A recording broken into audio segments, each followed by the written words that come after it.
Si vous ne vous occupez pas de la technologie, c'est la technologie qui va s'occuper de vous. Bienvenue dans cette vidéo, on va parler de news techno et politique, et il y en a pas mal cette semaine. Et puis on va regarder une opportunité d'investissement, toujours dans la technologie. Alors on attaque directement avec une incroyable nouvelle qui est que Kennedy, donc il s'appelle Robert Kennedy, la grande famille Kennedy bien sûr, qui est un candidat à la présidentielle pour le Parti démocrate. Donc il participera à la primaire démocrate. Et bien qu'est-ce qu'il propose? Il propose qu'on revienne sur le dollar d'avant 1971, c'est-à-dire un dollar backé par de l'or et aussi par du Bitcoin. Donc un dollar backé par du Bitcoin, vous voyez ici, back dollar with Bitcoin, ce qui est une nouvelle incroyable. Alors, c'est quelqu'un de sérieux, c'est un homme politique qui va se présenter aux élections pour la Maison-Blanche, et il propose de revenir au système d'avant. À l'époque, c'était Nixon qui avait annihilé le système où le dollar était backé par de l'or. Ça veut dire quoi? Je vous ai trouvé un dollar d'avant, donc un dollar du début du XXe siècle. Vous voyez ici, je vais vous prendre là, le petit crayon rouge. Vous avez sur chaque billet de 100 $, c'était sur tous les billets, vous avez un gold certificate. Et surtout ici, une gold coin payable to the bearer on demand. Ça veut dire quoi? Qu'à l'époque, pendant plus d'un siècle aux États-Unis, quand vous aviez un billet de dollar, vous pouviez aller à la banque pour le changer contre des pépites d'or. Ce qui veut dire que ce dollar, ce n'était pas que du papier-monnaie. Ce dollar représentait un stock d'or que les États-Unis possédaient. Et ça, en 1971, le président Nixon a dit maintenant c'est fini, on va imprimer des dollars et il n'y aura pas de stock d'or pour garantir chacun de ces billets de dollars. Alors ici, Kennedy annonce qu'il va revenir à l'ancien système qui est que chaque dollar doit être backé, donc doit être sécurisé, on va dire, doit avoir une contre-valeur avec d'autres types de valeurs, comme par exemple du Bitcoin. Donc c'est absolument incroyable, cette nouvelle est dingue, elle a fait l'effet d'une bombe aux États-Unis, parce que les gens se disent, mais enfin, Bitcoin deviendrait effectivement de l'or digital. Alors c'est une affaire à suivre, c'est extrêmement bullish, donc c'est extrêmement favorable au secteur des crypto-monnaies. On sait maintenant que le Bitcoin a été approuvé par les grandes institutions, puisque BlackRock, Vanguard, tous les grands fonds d'investissement sont en train de proposer un ETF Bitcoin, c'est-à-dire un produit d'investissement adossé au Bitcoin. Donc tout le monde va pouvoir acheter du Bitcoin sur les marchés publics, sur le marché boursier. Et là, si en plus les États-Unis, pour chaque dollar émis, s'assurent qu'il y ait un Bitcoin dans le wallet de la Maison-Blanche, donc dans le wallet de la Banque centrale, de la Fed, alors tout le monde va se précipiter sur Bitcoin, tout le monde va vouloir en acheter. Pour le prix, ça va être absolument incroyable. Puisqu'on en est à parler de politique monétaire, sachez que dans moins d'un mois, le 22 août, il y aura en Afrique du Sud la réunion des BRICS. Les BRICS, ce sont les 5 pays BRICS, donc il y a Brésil, Russie, Inde, Chine et Afrique du Sud. Ces pays vont se réunir et on parle éventuellement du lancement d'une nouvelle monnaie internationale qui serait adossée, bâtie par les BRICS, les 5 grands pays alternatifs au monde occidental évidemment, et ce serait une monnaie pour contrer le dollar. Et cette monnaie-là, il serait question qu'elle soit elle aussi backée par de l'or, bien sûr, mais pourquoi pas par du Bitcoin, pourquoi pas par d'autres crypto-monnaies. On raconte aussi que ce serait une monnaie qui serait nativement digitale, donc peut-être directement une crypto-monnaie, on ne sait pas. En tout cas, le monde financier est en train d'énormément parler de cette réunion du 22 août, je reviendrai là-dessus évidemment, mais ce serait le début de la fin pour le dollar américain, c'est-à-dire que cette monnaie bâtie par... Rendez-vous compte, le Brésil, la Russie, l'Inde, la Chine, rien que l'Inde et la Chine, c'est 3 milliards d'habitants, et l'Afrique du Sud, qui représente tout le continent africain, cette monnaie-là serait évidemment extrêmement puissante, adoptée par des dizaines et des dizaines d'autres pays qui ne veulent plus être sous le joug américain, disons contrôlés par ce dollar qui est omnipuissant depuis un siècle, et ce serait effectivement un événement mondial très important. Sans nul doute, les crypto-monnaies seraient aussi affectées, c'est-à-dire que les cryptos seraient vus comme aussi une alternative au dollar. En tout cas, le monde financier, le monde monétaire est en train de bouger très vite, très fort. Il faut absolument suivre ce phénomène. Ici, je vous ai trouvé une autre info qui est la Chine, qui va entraîner 10 000 ingénieurs sur la blockchain, l'intelligence artificielle et les big data. Je vous mets l'info en grand.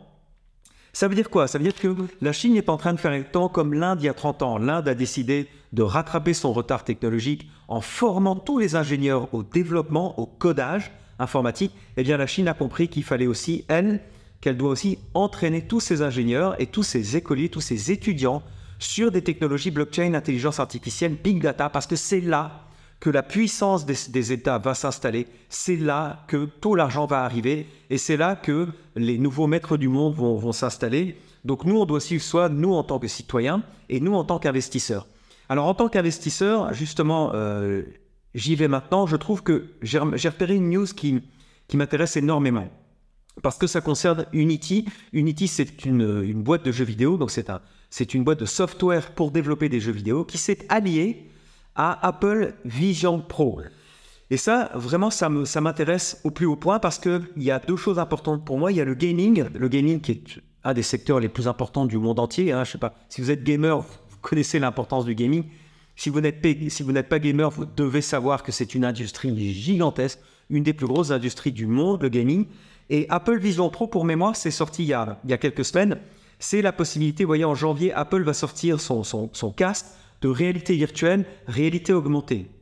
Alors la réalité augmentée, c'est ça qui nous intéresse le plus aujourd'hui parce que ça va vous permettre d'être dans votre salon, comme ici. Vous êtes dans votre salon, mais vous voyez toutes les icônes de votre téléphone ou de votre MacBook. Et votre MacBook pourrait aussi tout à fait être visible en réalité augmentée dans votre salon ou dans votre bureau. Ça vous éviterait d'avoir l'ordinateur physiquement. Vous mettez directement le casque. Et tous les écrans s'affichent et vous pourriez avoir une multitude d'écrans informatiques devant vous alors que vous êtes assis dans votre bureau, dans votre salon. Donc ça, c'est la réalité augmentée. Et la réalité virtuelle, c'est la possibilité, quand vous êtes dans l'avion, donc je pense qu'ils avaient mis un exemple ici, donc là, je ne vois pas d'exemple. Ils montraient l'exemple dans le film où vous êtes dans l'avion et là, vous êtes en blackout complet parce que vous n'avez pas envie de voir les gens autour de vous. Donc, vous mettez réalité virtuelle complète, donc vous ne voyez plus rien de la réalité. Et là, un grand écran de cinéma s'affiche devant vous et vous pouvez visualiser un film comme si vous étiez dans une salle avec un grand écran tout seul dans la salle. Donc ça, c'est génial. Et Apple Vision Pro, qu'est-ce qu'ils voulaient maintenant? Ils vont s'allier avec Unity parce qu'ils veulent développer des applications, soit de jeux, soit des applications business, dans ce casque de réalité virtuelle et augmentée. Unity, c'est une boîte qui est cotée au Nasdaq, c'est pour ça que ça nous intéresse. Elle a été créée en 2005, vous voyez, je vous montre ici ce qu'ils font rapidement. Au début, c'était des jeux vidéo comme ça, typiquement 2005. Et puis, surtout, il y a eu l'avènement de la 3D et de Pokémon Go. Et Pokémon Go, c'est ça qui nous intéresse. C'est typiquement de la réalité augmentée que vous faites à partir de votre téléphone mobile. Et donc ici, il faut savoir que, ouais, je vous ai trouvé un graphique très intéressant. Unity, donc la boîte Unity, qui développe donc ce software, possède plus de 70% du marché du mobile gaming. Et le mobile gaming, c'est ça, je vais vous prendre mon petit crayon rouge. Donc vous voyez, le mobile gaming, c'est cette courbe rouge ici. Et vous voyez que le mobile gaming explose littéralement depuis quelques années à 136 milliards de dollars de marché. Je vais vous l'augmenter ici. Alors que tout ce qui est les consoles de jeux et le PC, le jeu sur PC stagne depuis 5 ans. Ici, vous voyez, c'est une stagnation. Donc en fait, le mobile gaming et justement le gaming à travers ces lunettes Apple et aussi tous les autres devices concurrents qui vont arriver, c'est là qu'est le plus gros marché du jeu vidéo. Et c'est là que Unity se positionne, possède 70% de part du marché. Donc c'est là que ça m'intéresse. Je suis allé voir évidemment le cours de bourse, ça depuis maximum, donc ça c'est depuis début les années 20 de 21. Et vous voyez qu'il y a une opportunité. Ici, on voit bien qu'au plus haut du moment de la pandémie, quand tout le monde achetait des actions en bourse, c'est monté à 200 $. L'action est à 43 $. Donc, il y a un gros potentiel de hausse. Justement, elle a subi la chute de toutes les boîtes technologiques. Les gens ont mis le focus sur l'intelligence artificielle avec Microsoft, avec les GAFAM, et ont tendance à oublier l'énorme potentiel du jeu vidéo et du gaming. Donc, moi, je me positionne maintenant, quand Apple va sortir en janvier ses lunettes, tout le monde va reparler du développement de software, du développement de jeux vidéo et du développement, pas que de jeux, mais du développement d'applications business et d'applications concrètes pour la vie de tous les jours à travers ces lunettes Apple Vision Pro qui, pour moi, ces lunettes vont connaître un succès absolument gigantesque. Pour rappel, ces lunettes vont être très chères. Hein. L'Apple Vision Pro va être sorti à, je crois, 3 000 $.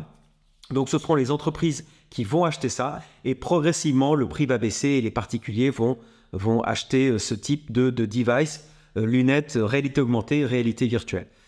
Donc voilà, moi j'y vois une opportunité ici. Je vous en parlerai, je vous reparlerai d'autres opportunités d'investissement.